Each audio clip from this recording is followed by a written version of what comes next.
عبداللہ بن عباس رضی اللہ عنہ سے روایت ہے، نبی صلی اللہ علیہ وسلم نے عباس بن عبد المطلب رضی اللہ عنہ سے فرمایا،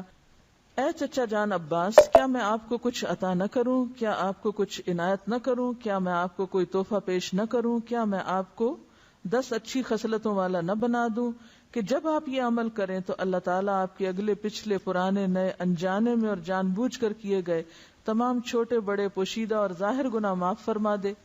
وہ یہ ہے کہ آپ 4 رکعات نفل اس طرح ادا کریں کہ ہر رکعت میں سورۃ فاتحہ اور کوئی دوسری سورت پڑھیں۔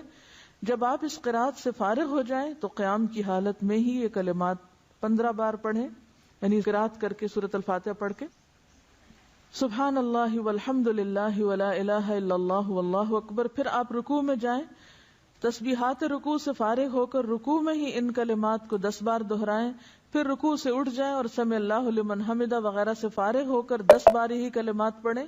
پھر سجدے میں جائیں، سجدے کی دعائیں پڑھنے کے بعد یہی کلمات 10 بار پڑھیں، پھر سجدے سے سر اٹھائیں اور جلسہ میں جو دعائیں ہیں وہ پڑھ کے 10 بار انہی کلمات کو دہرائیں، پھر دوسرے سجدے میں چلے جائیں، پہلے سجدے کی طرح 10 بار پھر اس تسبیح کو ادا کریں، پھر سجدے سے سر اٹھائیں اور جلسہ استراحت میں کچھ اور پڑھے بغیر 10 بار اس تسبیح کو دہرائیں۔ ایک رکعت میں کل 75 تسبیحات ہوئی، اسی طرح 4 رکعات میں یہ عمل دہرائیں۔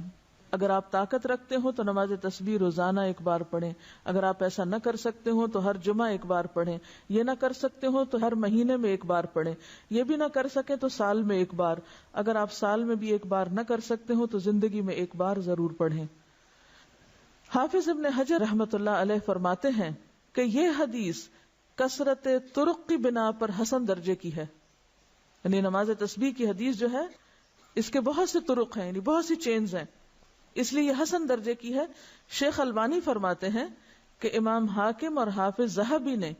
اس حدیث کی تقویت کی طرف اشارہ کیا ہے اور یہ حق ہے، یعنی البانی کے نزدیک بھی یہ بات درست ہے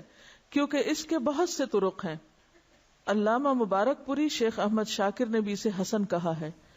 جبکہ خطیب بغدادی، نووی، ابن صلاح نے اسے صحیح کہا ہے۔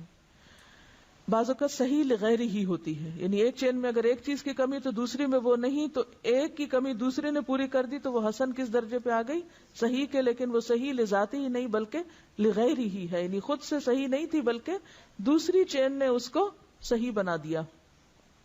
نماز تسبیح میں تسبیحات تشہد میں التحیات سے پہلے پڑھیں، بخلاف دوسرے ارکان کے،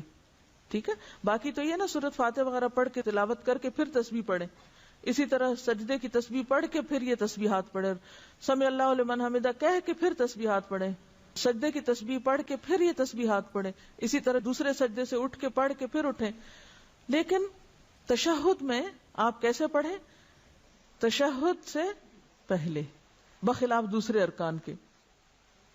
نماز تسبیح کے بعد پڑھی جانے والی دعا کی سند سخت ضعیف ہے، معلوم نہیں وہ کون سی دعا ہے، میرے علم میں تو نہیں، بہرحال جو بھی لوگ کو خاص دعا پڑھتے ہیں وہ ضعیف ہے۔ اس کے راوی عبد القدوس بن حبیب کو حافظ ہیثمی نے متروک اور عبداللہ بن مبارک نے کذاب کہا ہے۔ یاد رہے کہ اس حدیث شریف میں نماز تسبیح کو باجماعت ادا کرنے کا ذکر نہیں ہے، صرف انفرادی عمل کے طور پر نبی صلی اللہ علیہ وسلم نے اپنے چچا جان کو اس کی ترغیب دی ہے، لہذا جو مسلمان نماز تسبیح ادا کرنا چاہے اسے چاہیے کہ پہلے نماز تسبیح کا طریقہ سیکھے، پھر اسے تنہائی میں اکیلا پڑھے۔ یہ رویہ بھی انتہائی مہلک ہے کہ بندہ فرض نمازوں پہ تو توجہ نہ دے مگر نماز تسبیح ادا کرنے کے لیے ہمہ وقت بے تاب رہے۔ لہذا فرض نمازوں کے تارک کو پہلے سچی توبہ کرنی چاہیے، پھر وہ نماز تسبیح پڑھے تو اسے یقیناً فائدہ ہوگا۔